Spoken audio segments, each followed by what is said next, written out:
Halo sahabat KBS TV, jumpa lagi di channel kesayangan Anda, KBS TV, channel belajar bahasa Inggris sederhana dan mudah.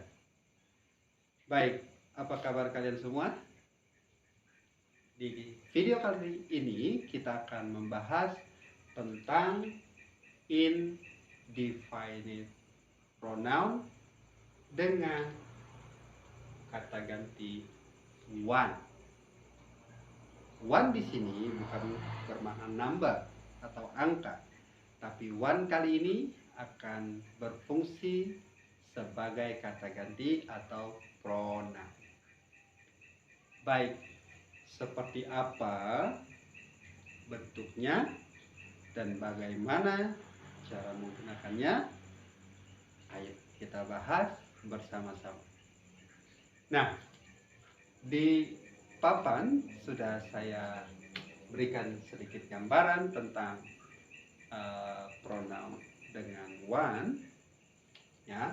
Yang pertama dari sisi quantity atau jumlahnya, dia punya dua bentuk, yaitu berbentuk tunggal atau singular dan berbentuk jamak atau plural.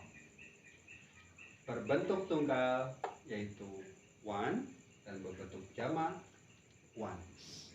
Kita tambahkan s ending di akhir kata. Oke? Nah, one atau ones itu digunakan untuk kata ganti benda yang belum jelas. Dalam bentuk tunggal, dia bisa kita deteksi atau identifikasi dari penanda artikel e dan en sebagai penanda bahwa benda ya yang dituju masih bersifat general atau masih umum, atau dalam bahasa lainnya benda yang masih belum jelas. Oke? Nah, sedangkan ones ya ini sebagai kata ganti benda yang masih umum atau general atau yang belum jelas dalam bentuk jamak. Penandanya adalah some atau any. Oke? Kalau dalam grammar some dan any ini bernama determiner atau quantity expressions yang fungsinya sama seperti artikel e atau en, namun dia digunakan untuk benda-benda yang sifatnya masih general dalam bentuk jamak atau uncountable noun, benda yang tidak bisa dihitung dengan satuan. Oke, seperti air, gula, rambut, oke, dan benda contoh yang lainnya lagi. Namun kali ini kita akan fokus ke one ya untuk masalah tersebut ya. Teman-teman nanti bisa cek di video kami, kalau belum ada nanti akan kami buatkan. Oke guys, yuk kita bahas bagaimana cara mengaplikasikan pronoun one ini dalam bentuk tunggal. Di sini saya buatkan contoh dalam bentuk dialog. Kenapa? Agar lebih mudah dan lebih sederhana untuk dipahami. Ya kan? Oke. Guys, without any further ado, check it out. Ada si A dan si B sedang berdialog. Si A bilang, "Did you buy an apple yesterday?" Apakah kamu membeli apel kemarin? Si B menjawab, "No, I'm going to buy one tomorrow." Yang artinya saya akan membelinya besok. One di sini bukan bermakna satu, tapi one di sini bermakna an apple. Dan dia ini sebagai kata ganti atau pronoun. Kenapa menggunakan one? Karena apple-nya masih bermakna general atau umum. Oke? Dan dia ini artikel yang menandakan bahwa benda yang menempel pada artikel ini berbentuk tunggal. Nah, kalau benda yang dituju sudah jelas, dia menggunakan artikel the.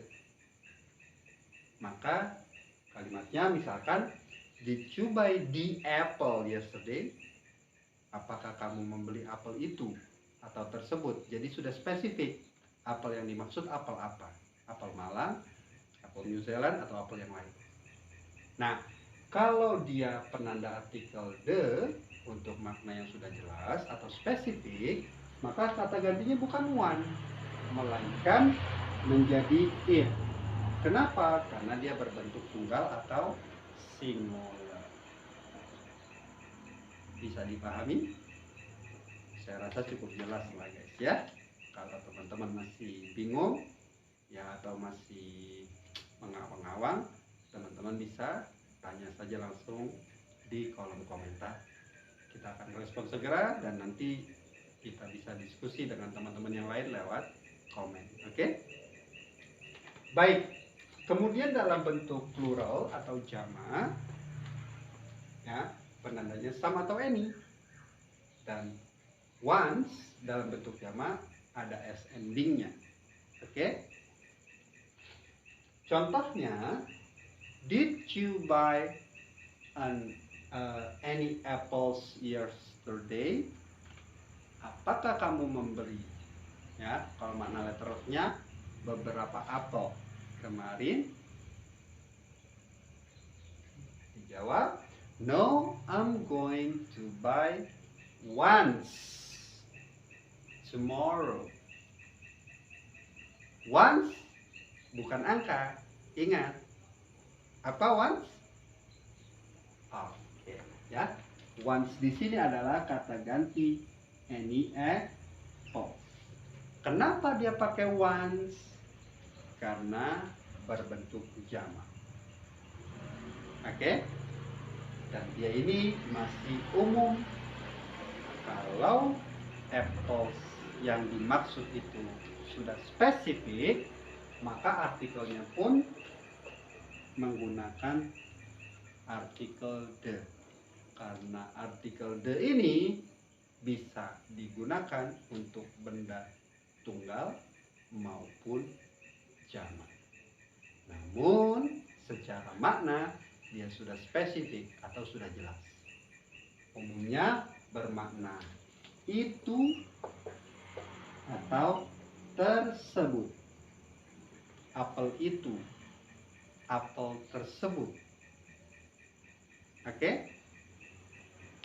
Bisa dipahami saya rasa kan? Nah, untuk membantu teman-teman ya lebih kuat lagi dalam pemahamannya, saya coba berikan contoh lainnya. Oke, di sini saya ada 2 marker. Oke, nah ini adalah contoh lain penggunaan one. Ingat, one di sini adalah kata ganti benda. Oke, baik.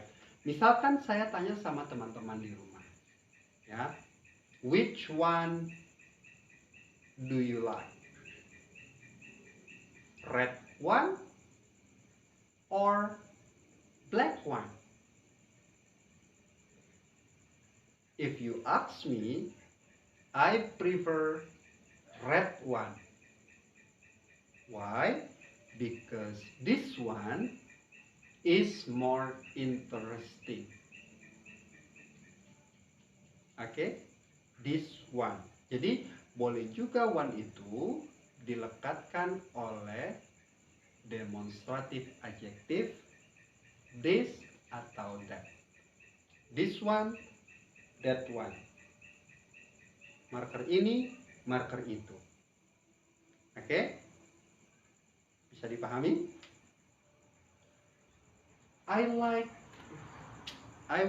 that one. I want the blue one. I want the red one. gimana? Nah, biar understanding teman-teman ya bisa lebih kuat lagi, kami sarankan kalian buatlah contoh ya di rumah, dilatih terus agar bahasa Inggris kalian bisa meningkat dengan cepat dan drastis, biar semakin oke bahasa Inggris kalian. Oke guys. Nah, sebelum saya tutup, izinkan saya simpulkan. Jadi one di sini adalah pronoun untuk benda-benda yang belum jelas. Secara kuantiti dia bisa berbentuk tunggal ataupun jamak. Kata ganti benda yang belum jelas dalam bentuk tunggal, penandanya adalah artikel e atau en, sedangkan yang belum jelas dalam bentuk jamak umumnya penandanya adalah determiner atau quantity expression, some, dan any. Oke guys, berbentuk tunggal yaitu one, berbentuk jamak once. Oh iya, sorry, saya lupa. Kalau di sini dalam bentuk jamak dia, ya kata gantinya adalah them. Sorry ya, hampir lupa. Ya, untung belum saya tutup. Baik guys, ya, saya rasa itu saja dari kami. Semoga video ini bermanfaat dan jangan lupa komen, share, like, dan subscribe buat teman-teman yang masih belum bergabung dengan kami. Dan kami ucapkan banyak-banyak terima kasih atas kepada teman-teman yang sudah subscribe video kami, dan buat kalian ya yang ingin tahu ya tentang video-video terbaru kami, ya silakan subscribe agar notifikasi video baru kami bisa masuk ke channel YouTube kesayangan Anda. Baik, buat teman-teman yang mau kursus online maupun offline bersama kami, bisa hubungi admin kami langsung di kolom deskripsi. Yang masih ingin berdiskusi, bertanya, atau memberikan saran, bisa langsung tulis di kolom komentar. Akhirnya saya undur diri. Mohon maaf jika ada yang kurang berkenan. Kurang lebihnya mohon maaf. Ya. Oke, baik guys. Saya rasa itu dulu. Salam KBS TV, channel belajar bahasa Inggris sederhana dan mudah. Assalamualaikum warahmatullahi wabarakatuh.